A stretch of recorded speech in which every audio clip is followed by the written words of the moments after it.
ಎಲ್ರಿಗೂ ನಮಸ್ತೆ. ನಾನು ನಿಮ್ಮ ಪ್ರೀತಿ ಸುನಿಲ್. ಸೊ ಇವತ್ತು ಹೊಸದಾಗಿ ಹೊಸ ವಿಚಾರದ ಜೊತೆ ನಿಮ್ಮ ಜೊತೆ ಮಾತಾಡೋಕ್ಕೆ ಇಷ್ಟಪಡ್ತಿದ್ದೀನಿ.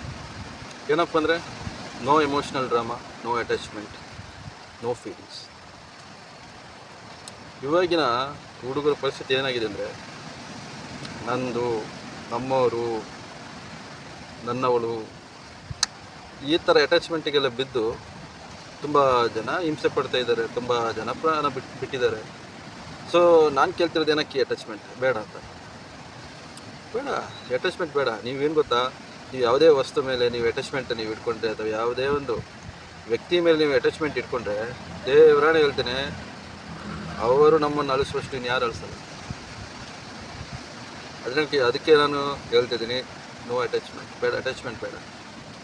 ಫೀಲಿಂಗ್ಸ್ ನಾವು ಇಟ್ಕೊಳ್ಳೋದು, ಅವ್ರೇನಾದ್ರು ಮೋಸ ಮಾಡಿ ಹೋಗೋದು ಅಂತ ಫೀಲಿಂಗ್ಸ್ ಇಟ್ಕೊಂಡು ನೀವು ಹಿಂಗೆ ಬದುಕ್ತೀರಾ? ಏನಕ್ಕೆ ಬದುಕ್ತೀರಾ? ಫೀಲಿಂಗ್ಸ್ ನಿಮ್ಮ ಜೊತೆ ನೀವು ಇಟ್ಕೊಳ್ಳಿ, ಅಟ್ಯಾಚ್ಮೆಂಟ್ ನಿಮ್ಗಳ ಜೊತೆ ನೀವು ಇಟ್ಕೊಳ್ಳಿ. ಬಾಂಡಿಂಗ್ ಏನಿದ್ರು ನಿಮ್ಗಳ ಜೊತೆ ಇಡಿ. ಸಿಂಗಲಾಗಿ ಬದುಕೋಕೆ ಕಲೀರಿ, ಸಿಂಗಲಾಗಿ ಬದುಕೋಕೆ ಕಲೀರಿ. ಲೈಫ್ ಚೆನ್ನಾಗಿದೆ, ಪ್ರಪಂಚ ದೊಡ್ಡದಾಗಿದೆ, ಬೇಡ ಅಟ್ಯಾಚ್ಮೆಂಟು. ಏನು ಮಾಡೋಕ್ಕಿದೆ, ಏನು ಸಾಧನೆ ಮಾಡೋಕ್ಕಿದೆ? ದೊಡ್ಡ ದೊಡ್ಡ ಮನುಷ್ಯರು ಯಾವ ಅಟ್ಯಾಚ್ಮೆಂಟ್ ಇಟ್ಕೊಂಡಿಲ್ಲ.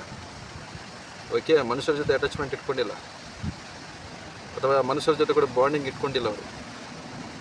ಅವರ ವಿಷನ್ ಜೊತೆ, ಟಾರ್ಗೆಟ್ ಜೊತೆ ಅಟ್ಯಾಚ್ಮೆಂಟ್ ಬಾಂಡಿಂಗ್ ಇಟ್ಟಿದ್ದಾರೆ. ನಂಗೆ ಈ ಥರ ಬದುಕಬೇಕು, ನಂಗೆ ಈ ಥರನೇ ಇರಬೇಕು, ಆ ಫೀಲಿಂಗ್ಸ್ ಜೊತೆ ಅವರು ಇದ್ದು ಬದುಕಿ ಸಾಧನೆ ಮಾಡಿ ಲೆಜೆಂಡ್ ಆಗಿಬಿಟ್ಟಿದ್ದಾರೆ. ಸೊ ನೀವು ಆ ಥರ ಆಗ್ತೀರಾ? ನಿಮ್ಮ ಕ್ವಶನ್ ಮಾರ್ಕ್ ಇವಾಗ ನಿಮ್ಮ ಜೊತೆ. ನೀವು ಆ ಥರ ಅಟ್ಯಾಚ್ಮೆಂಟ್ ಇಟ್ಕೊಂಡಿದ್ದೀರಾ, ಅಥವಾ ಈ ಥರ ನಿನ್ನೆ ಬಂದೆಲ್ಲ ಬಿಟ್ಟು ಹೋಗೋರಿಗೆಲ್ಲ ಸಾಯುವಂಥದ್ದು, ಪ್ರಾಣ ಕಳ್ಕೊಳ್ಳುವಂಥದ್ದು. ಒಂದು ಲೈಫಲ್ಲಿ ನನ್ನ ಉದ್ದೇಶನೇ ಇಷ್ಟು, ಯಾರು ಬಿಟ್ಟೋದ್ರು ಸಾಯ್ತೀನಿ, ಯಾರು ಬಿಟ್ಟೋದ್ರು ನನ್ನ ಲೈಫ್ ಇಷ್ಟೇ. ಆ ಥರ ಅಟ್ಯಾಚ್ಮೆಂಟಲ್ಲಿ ಬದುಕ್ತಿದ್ದೀರಂತಾದ್ರೆ ನೀವು ಫೂಲ್. ಬೇಡ, ಅವೆಲ್ಲ ಬೇಡ. ಓಕೆ, ಅಟ್ಯಾಚ್ಮೆಂಟ್ ನಿಮ್ಗಳ ಜೊತೆ ನೀವು ಇಟ್ಕೊಳ್ಳಿ, ಚೆನ್ನಾಗಿರ್ತೀರ. ನಾವೆಲ್ಲ ಸಾಕಬೇಕು ಅಂತಲ್ಲ, ಅವ್ರಿಗೊಂದು ಲೈಫ್ ಇದೆ, ಅವ್ರಿಗೊಂದು ಆಸೆ ಇದೆ, ಅವ್ರಿಗೊಂದು ಫೀಲಿಂಗ್ ಇದೆ. ಸೊ ಅವ್ರಿಗೆ ಏನೇನು ಬೇಕು ಅವ್ರು ನೋಡ್ಕೊಳ್ತಿರ್ತಾರೆ, ನಮಗೇನು ಬೇಕು ನಾವು ನೋಡ್ಕೊಳ್ಬೇಕು. ಓಕೆ, ನಿಮ್ಗೆ ಅರ್ಥ ಆಗ್ತಿದೆ ನಾನು ಹೇಳ್ತಿರೋದು? ದುಡಿರಿ, ಸೆಲ್ಫ್ ಎಂಪ್ಲಾಯ್ಮೆಂಟ್, ಸ್ವಉದ್ಯೋಗ ಮಾಡ್ತೀರ ಮಾಡಿ, ಬಿಸ್ನೆಸ್ ಮಾಡ್ತೀರ ಮಾಡಿ, ನಿಮಗೋಸ್ಕರ ಮಾಡಿ, ನಿಮಗೋಸ್ಕರ ಬದುಕಿ. ನೀವು ಖುಷಿಪಟ್ಟು ನಿದ್ದೆ ಮಾಡೋದಾದರೂ ಕೂಡ, ಅಥವಾ ಖುಷಿಪಟ್ಟು ತಿಂತೀರಂತಾದರೂ ಕೂಡ, ಓಕೆ, ನೀವು ಇಷ್ಟಪಟ್ಟಿದ್ದು ನೀವು ಯಾವುದೇ ಒಂದು ಪ್ಲೇಸ್ ನೋಡಿದ್ದೀರಾ, ಅಥವಾ ನಾನು ಈ ಥರ ತಿರುಗಾಡಿದ್ದೀರಂತಂದಾದರೂ ನಿಮಗೋಸ್ಕರನೇ ಇರಲಿ, ಓನ್ಲಿ ಫಾರ್ ಯು. ಅಟ್ಯಾಚ್ಮೆಂಟ್ ಬೇಡ, ಬೇಡ ಅಟ್ಯಾಚ್ಮೆಂಟ್. ಬಿಟ್ಟೋಗುತ್ತೆ, ಕಳೆದೋಗುತ್ತೆ. ನೀವಿದ್ದೀರ ತಾನೆ ಜೀವಂತವಾಗಿ. ಲೈಫ್ ಇಷ್ಟಕ್ಕೆ ನಿಂತೋಗ್ಬಾರ್ದು ಯಾವತ್ತು. ಎಂಜಾಯ್ಮೆಂಟು ಕೂಡ ಇಷ್ಟೇ ಸೀಮಿತವಾಗಿಲ್ಲ, ನೋವು ಕೂಡ ಇಷ್ಟೇ ಸೀಮಿತವಾಗಿಲ್ಲ. ಎಲ್ಲದಕ್ಕೊಂದು ಟೈಮ್ ಪೀರಿಯಡ್ ಅಂತಿದೆ. ಸೊ ಆ ಟೈಮ್ ಪೀರಿಯಡಲ್ಲಿ ಏನೆಲ್ಲ ನಮಗೆ ದಕ್ಕೋಕ್ಕಿದೆ, ಅಥವಾ ನಮ್ಮಿಂದ ಮಿಸ್ ಆಗೋಕ್ಕಿದೆ ಆಗಲಿ, ಅದಕ್ಕೆ ಚಿಂತೆ ಪಡ್ಕೊಳ್ಳಿಕ್ಕೇನಿಲ್ಲ. ಇವಾಗ 2024 ಆದ ನಂತರ 2025 ಯಾವ ರೀತಿ ಬಂತು ನೋಡಿ. ಈಗ 2025 ಆದ ನಂತರ 2026 ಬಂತು. ಅದನ್ನು ಅಕ್ಸೆಪ್ಟ್ ಮಾಡಬೇಕಲ್ಲ. ಅಯ್ಯೋ ಹೋಯ್ತು 2025 ಅಂತ ಅನ್ನೋಕ್ಕಾಗುತ್ತಾ? ಆ ಅಟ್ಯಾಚ್ಮೆಂಟ್ ಏನಕ್ಕೆ ಇಟ್ಕೊಳ್ತೀರಾ? ಹೊಸ ಜೀವನ. ನೀವು ಸಿಂಪಲಾಗಿ ಬದುಕ್ತೀರಾ, ಅಥವಾ ಒಂದು ಲೆವೆಲಲ್ಲಿ ಬದುಕ್ತೀರಾ? ಬದುಕಿ ಇಷ್ಟಪಟ್ಟು ಬದುಕಿ. ಹಿಂಸೆಪಟ್ಟು ಕಷ್ಟಪಟ್ಟು ಏನಕ್ಕೆ? ಸರಿ, ನೀವು ದುಡಿತಿದ್ದೀರಾ, ಹಣ ಸಂಪಾದನೆ ಮಾಡ್ತಿದ್ದೀರಾ, ತಂದೆ ತಾನೇ ನೋಡ್ಕೊಳ್ಳಿ. ಓಕೆ, ನಿಮ್ಮ ಅಕ್ಕ ತಂಗಿ ಅಣ್ಣ ತಮ್ಮ ಇವರೆಲ್ಲ ಬೇಡ, ಅವ್ರವ್ರ ಲೈಫ್ ಇದೆ, ಅವ್ರು ನೋಡ್ಕೊಳ್ತಾರೆ. ಬಟ್ ತಂದೆ ತಾಯಿಗೆ ವಯಸ್ಸಾಗಿರುತ್ತೆ, ನಮ್ಮ ಕರ್ತವ್ಯ ಅಂತಿದೆ, ಅದು ಮಾಡೋಣ. ನಾನು ಇಷ್ಟೇ ಓಪನ್ ಆಗಿ ಹೇಳೋಕ್ಕೆ ಇಷ್ಟಪಡ್ತೀನಿ. ಯಾರನ್ನು ಎಲ್ಲಿ ಇಡಬೇಕು, ಎಷ್ಟರ ಮಟ್ಟಿಗೆ ಮಾತಾಡಿಸ್ಬೇಕು, ಅಷ್ಟರ ಮಟ್ಟಿಗೆ ನಿಮ್ಮ ಒಂದು ಸೀಮಿತದಲ್ಲಿ ಎಲ್ಲನೂ ಒಂದು ಅಚ್ಚುಕಟ್ಟಾಗಿ ಒಂದು ಚೌಕಟ್ಟದಲ್ಲಿ ಇದೆ ಅಂತ ಆದರೆ ಎಲ್ಲನೂ ಚೆನ್ನಾಗಿರುತ್ತೆ. ನೀವು ಯಾರೋ ಒಂದು ಬಿಟ್ಟು ಹೋಗ್ತಾರಂತ ಅವ್ರಿಗೋಸ್ಕರ ನೀವು ಪ್ರಾಣ ತೆಗೆಯುವುದು ಏನೋ ಹಿಂಸೆ ಪಡುವಂಥದ್ದು ಅದೆಲ್ಲ ಮಾಡೋಕ್ಕೆ ಹೋಗಬೇಡಿ. ಜೀವನದ ಉದ್ದೇಶ ಏನು? ಜೀವನದ ಮೇಯ್ನ್ ಉದ್ದೇಶ ಏನು? ಕಷ್ಟಪಡುವಂಥದ್ದು ಸಾಧ್ಯನಿಲ್ಲ. ಹಾಗಂತೇಳಿ ಜೀವನದಲ್ಲಿ ಸುಖನೇ ಇರುತ್ತಾ? ಚಾನ್ಸೇ ಇಲ್ಲ. ಇದು ವೇರಿಯೇಷನ್ ಇದ್ರೇ ಮಜಾ ಇರೋದು. ನಿಮ್ಗೆ ಅರ್ಥ ಆಗ್ತಿದೆಯಾ? ಸೊ ಲೈಫಲ್ಲಿ ಅಟ್ಯಾಚ್ಮೆಂಟ್ ಬೇಡ, ಅಟ್ಯಾಚ್ಮೆಂಟ್ ಬೇಡವೇ ಬೇಡ. ಓಕೆ, ಇದು ಶ್ರೀಮಂತಿಕೆಯ ಲಕ್ಷಣ. ಅಥವಾ ನಿಮ್ಮ ಜೊತೆ ನೀವು ಬದುಕಬೇಕು ಅಂತಾದರೆ, ನೀವು ಖುಷಿಯಾಗಿರಬೇಕು ಅಂತಾದರೆ ಈ ಸೂತ್ರನ ಫಾಲೋ ಮಾಡಿ. ಅಟ್ಯಾಚ್ಮೆಂಟ್ ಬೇಡ. ಈ ಕ್ಷಣ ಇದ್ದಂಗೆ ಅಷ್ಟಿರಲ್ಲ, ಈ ಟೈಮ್ ಇದ್ದಂಗೆ ಟೈಮ್ ಇರಲ್ಲ. ಸೊ ಪರಿಸ್ಥಿತಿ ಚೇಂಜ್ ಆಗ್ತಿರುತ್ತೆ, ಕ್ಷಣಕ್ಕೆ ಚೇಂಜ್ ಆಗ್ತಿರುತ್ತೆ. ಯಾವುದಕ್ಕೆ ಯಾವುದು ಅಟ್ಯಾಚ್ಮೆಂಟ್ ಆಗಿಲ್ಲ. ಅದರ ಕೆಲಸದ ಮಾಡ್ತಿದೆ, ಹಾರ್ಟ್ ಬಿಟ್ಟಿದ್ದು ಕೆಲಸದ ಮಾಡ್ತಿದೆ, ಕೈ ಕಳೆದ ಕೆಲಸದ ಮಾಡ್ತಿದೆ, ಕಣ್ಣಿನ ಕೆಲಸದ ಮಾಡ್ತಿದೆ. ಫುಲ್ ಬಾಡಿಯಲ್ಲಿ ಅದರದ್ರೆ ಏನೋ ಒಂದು ಪಾರ್ಟ್ಸ್ ಇದೆ, ಏನು ವರ್ಕ್ ಇದೆ ಅದು ಮಾಡ್ತಾ ಇದೆ. ಓಕೆ, ಸೊ ನಾವು ಯಾವುದಾದ್ರು ಫೀಲಿಂಗ್ಸ್, ಯಾವುದಾದ್ರು ಬಾಂಡಿಂಗ್, ಯಾವುದಾವೊಂದು ಅಟ್ಯಾಚ್ಮೆಂಟಲ್ಲಿ ಕೈ ಮುರಿದು ಕಾಲು ಮುರಿದು ಮನಸ್ಸು ಬ್ರೋಕನ್ ಆಗಿ ನನ್ನ ಲೈಫೇ ಇಷ್ಟೇ, ನನ್ನ ಜೀವನನೇ ಇಷ್ಟೇ, ನನಗೇ ಎಲ್ಲ ಆಗ್ತಿದೆ ಅಂತ ಆ ಒಂದು ಯಾವುದೋ ಒಂದು ಜಾಲದಲ್ಲಿ ಸಿಕ್ಕಾಕೊಂಡು ನಿಮ್ಮನ್ನು ನೀವು ಮರೆತು ನೀವೇನು ಅಂತ ನಿಮ್ಗೆ ಗೊತ್ತಾಗದೆ ಸುಮ್ಮನೆ ನಿಮ್ಮ ದೇಹಕ್ಕೆ ಹಿಂಸೆ ಕೊಟ್ಟು, ಮನಸ್ಸಿಗೆ ಹಿಂಸೆ ಕೊಟ್ಟು ಏನಕ್ಕೆ ಬದುಕ್ತೀರ? ತಪ್ಪಲ್ವ? ನೀವು ಮಾಡ್ತಿರೋ ತಪ್ಪಲ್ವ? ಸೊ ಬಿಂದಸ್ ಆಗಿರಿ. ಏನೇ ಕಷ್ಟ ಬಂದ್ರು ಸ್ಟ್ರಗಲಿಂಗ್ ಎಲ್ರಿಗಿದೆ. ರಾಯರು ಬಂದಂಗೆ ಕಷ್ಟ ನಮ್ಗೆ ಬಂದಿಲ್ವಲ್ಲ, ರಾಮನಿಗೆ ಬಂದಿರೋ ಕಷ್ಟ ನಮ್ಗೆ ಬಂದಿದ್ದಲ್ಲ. ವನವಾಸದಲ್ಲೆಲ್ಲ ಇದ್ರಲ್ಲ, ಅಂತ ವನವಾಸ ನಾವು ಅನುಭವಿಸ್ತಿದ್ವಿ ಇಲ್ಲ ತಾನೆ? ರಾಯರಿಗೆ ಬಂದಿರುವಂಥ ಕಷ್ಟ ನಮ್ಗೆ ಬಂದಿದೆಯಾ? ಕುಡಿಯೋ ಲೋಟ ತಲಭಾಗ ಇರಲೇ ಇಲ್ಲ, ಎಲ್ಲೂ ತೋರಿಸಿಲ್ಲ ಅವರು. ಇನ್ಸ್ಪಿರೇಷನ್ ಅಲ್ಲ ಅವರು, ಯಾವ ರೀತಿ ಬದುಕಬೇಕು ಅಂತ. ಒಂದು ಟೈಮಲ್ಲಿ ಕಷ್ಟ ಇತ್ತು, ಅದಾದ ನಂತರ ಎಲ್ರಿಗೂ ಗುರು ಆದರು, ಎಲ್ರಿಗೂ ತಂದೆ ಆದರು, ತಾಯಿ ಆದರು. ಸೊ ಬಿ ಪೇಷನ್ಸ್, ಸಮಾಧಾನದಲ್ಲಿದೆ. ಆಗೋಕ್ಕಿದೆ, ಆಗಲಿ. ಓಕೆ, ಸೊ ಅದಕ್ಕೇನು ಚಿಂತೆ ಪಡಬೇಕು, ಭಯ ಪಡಬೇಕು ಅನ್ನೋದು ಬೇಡ. ನಿಮ್ಮನ್ನು ಬಿಟ್ಟು ಹೋಗೋರು, ನೀವು ದೊಡ್ಡ ಪ್ಯಾಲೇಸ್ ಕಟ್ಟಿ, ವಿಲ್ಲಾ ಕಟ್ಟಿ ಅಥವಾ ಎಲ್ಲ ಸಮೃದ್ಧಿಯಲ್ಲಿ ನೋಡ್ಕೊಳ್ಳಿ, ಬಿಟ್ಟು ಹೋಗ್ತಾರೆ. ನಿಮ್ಮ ಜೊತೆ ಸಾಯ ತನಕ ಬದುಕ್ತಾರಂತ ಇರುವವರಿಲ್ವಾ? ಇರುವವರು ಏನಾದರೂ ಬಿಟ್ಟು ಹೋಗಲ್ಲ ನಿಮ್ಮನ್ನು. ಸೊ ಬಿಟ್ಟು ಹೋಗೋ ಬಗ್ಗೆ ಚಿಂತೆ ಬೇಕಾ ನಿಮಗೆ? ಹಾಂ, ಇದೇನಾ? ಇಷ್ಟೇನಾ ಬದುಕು? ಇಷ್ಟಕ್ಕೇನ? ಇಷ್ಟು ಚಿಕ್ಕ ಇದ್ದವ್ರು ನಾವು ಇಷ್ಟು ದೊಡ್ಡಕ್ಕಾಗಿದ್ದೀವಿ ಇಂಥ ಒಂದು ಕಿರಿಕಿರಿಗೆ, ಹಿಂಸೆಗೆನ?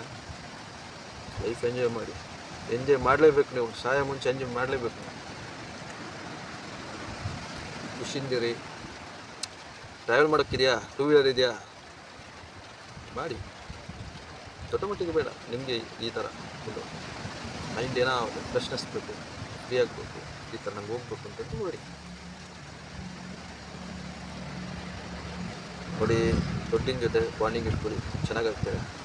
ನಿಮ್ಮ ಬಿಸ್ನೆಸ್ ಜೊತೆ ಅಟ್ಯಾಚ್ಮೆಂಟ್ ಇಟ್ಕೊಳ್ಳಿ, ಚೆನ್ನಾಗಾಗ್ತೀರ.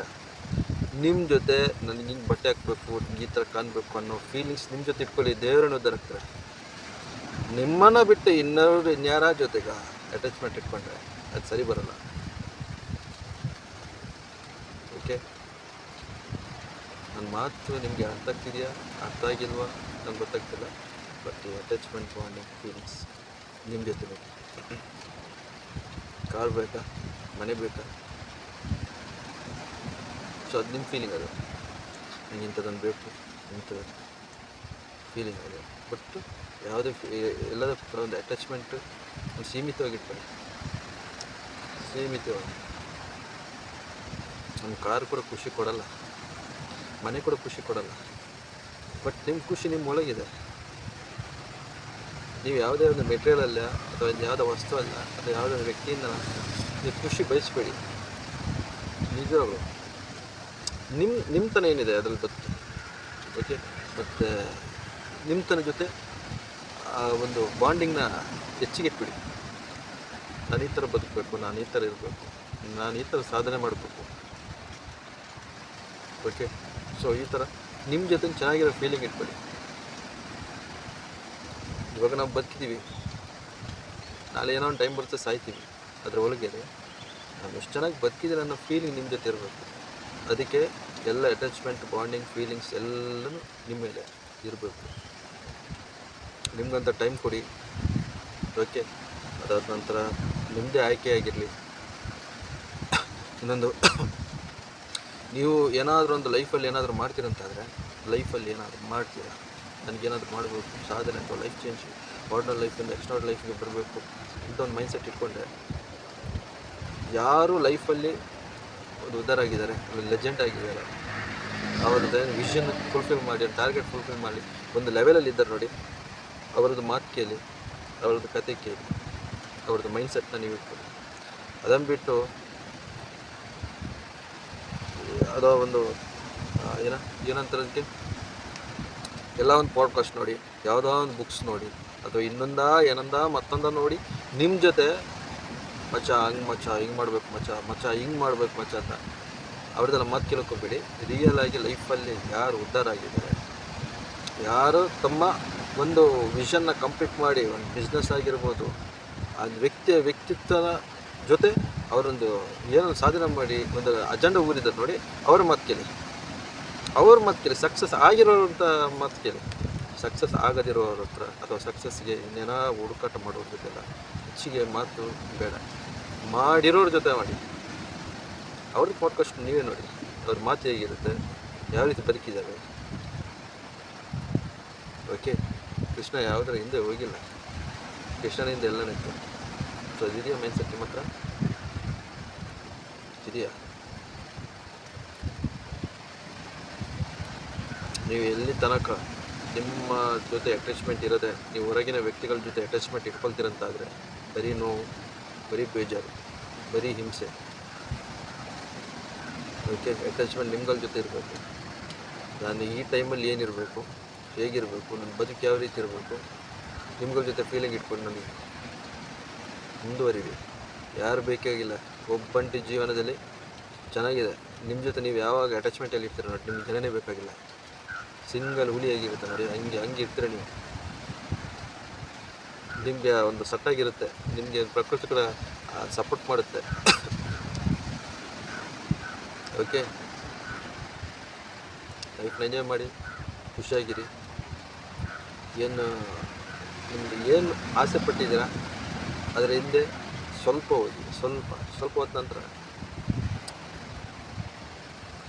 ಸೊ ನೀವು ಯಾವ ರೀತಿ ಬದುಕೋಕ್ಕೆ ಇಷ್ಟಪಡ್ತಿದ್ದೀರಾ, ಯಾವುದರಲ್ಲಿ ಖುಷಿ ಇದೆ, ಓಕೆ, ಆ ಖುಷಿ ನಿಮ್ಮತನಕ್ಕೆ ಅಡ್ಡಾಗಬಾರ್ದು, ನಿಮ್ಗೆ ಹಿಂಸೆ ಆಗಬಾರ್ದು, ಆ ಥರ ಇರ್ತದೆ ಖುಷಿ. ಓಕೆ, ಸೊ ನಾನು ನಿಮ್ಮ ಜೊತೆ ಮಾತಾಡಬೇಕಿತ್ತು ಈ ವಿಚಾರ ಬಗ್ಗೆ. ಯಾರೂ ಇಲ್ಲ, ಒಂದು ವಿಚಾರ ನಿಮ್ಗೆ ಹೇಳ್ತಿದ್ದೀನಿ, ಯಾರಿಗೂ ಯಾರೂ ಇಲ್ಲ. ಅವರವರ ಜೀವನವನ್ನು ನೋಡ್ಕೊಳ್ತಾರೆ. ನಮಗೆ ಯಾವ ರೀತಿ ಇರಬೇಕು ಜೀವನ, ನಾವು ನೋಡ್ಕೋಬೇಕಾಗುತ್ತೆ. ಎಷ್ಟು ಡೈಲಾಗಿದೆಯಲ್ಲ, ಅಂತಮ್ಮ ಇಲ್ಲಿ ಯಾರು ಹೀರೋ ಮಾಡಲ್ಲ, ನಮಗೆ ನಾವು ಹೀರೋ ಆಗ್ಬೇಕು. ಕರೆಕ್ಟ್ ಅದು. ಸೊ ಬಿಂದಾಸ್ ಆಗಿರಿ. ಇವಾಗ ಏನೋ ಒಂದು ಕಷ್ಟಪಡ್ತಿದ್ದೀರಾ, ಬೇಜಾರಿದೆಯಾ, ನಾಳೆ ದಿನ ಇರಲ್ಲ, ಅದು ಚೇಂಜ್ ಆಗ್ತಿರುತ್ತೆ. ಇವತ್ತು ಕಷ್ಟ ಇದ್ರೆ ನಾಳೆ ಸುಖ, ಇವತ್ತು ಸುಖ ಇದ್ರೆ ನಾಳೆ ಕಷ್ಟ, ಚೇಂಜ್ ಆಗ್ತಿರುತ್ತೆ. ಸೊ ಅದಕ್ಕೆ ಎಲ್ಲ ತಲೆ ಕೆಡಿಸ್ಕೋಬೇಡಿ. ನಿಮ್ಮ ಜೊತೆ ಭಗವಂತ ಇದ್ದಾರಾ, ನಿಮ್ಮ ಜೊತೆ ಧರ್ಮ ಇದೆಯಾ, ಖಂಡಿತ ರಕ್ಷಣೆ ಮಾಡುತ್ತೆ ಆ ಧರ್ಮ.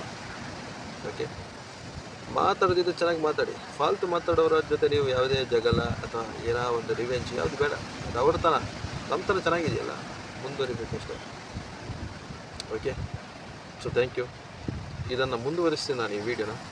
ಓಕೆ, ಸುಮ್ಮನೆ ಬಿಡಲ್ಲ, ಬೇರೆ ವಿಚಾರಗಳ ಜೊತೆ ನಿಮ್ಮ ಜೊತೆ ಮಾತಾಡ್ತೀನಿ ನಾನು. ಸೊ ಅಟ್ಯಾಚ್ಮೆಂಟ್ ಯಾವ ರೀತಿ, ನಮ್ಮ ಜೊತೆ ಯಾವ ರೀತಿ ಇರಬೇಕು ಅನ್ನೋದು ನಿಮಗೆ ಕೆಲವೊಂದು ಸೂತ್ರದ ಮುಖಾಂತರ ಅಥವಾ ಕೆಲವೊಂದು ಎಕ್ಸಾಂಪಲ್ ಮುಖಾಂತರ ತಿಳಿಸ್ಕೊಡ್ತೀನಿ ನಿಮಗೆ. So thank you so much. Thank you. ನನ್ನ ಈ ಚಾನಲ್ನ ಸಬ್ಸ್ಕ್ರೈಬ್ ಮಾಡಿ, ಲೈಕ್ ಮಾಡಿ, ಶೇರ್ ಮಾಡಿ. Thank you so much.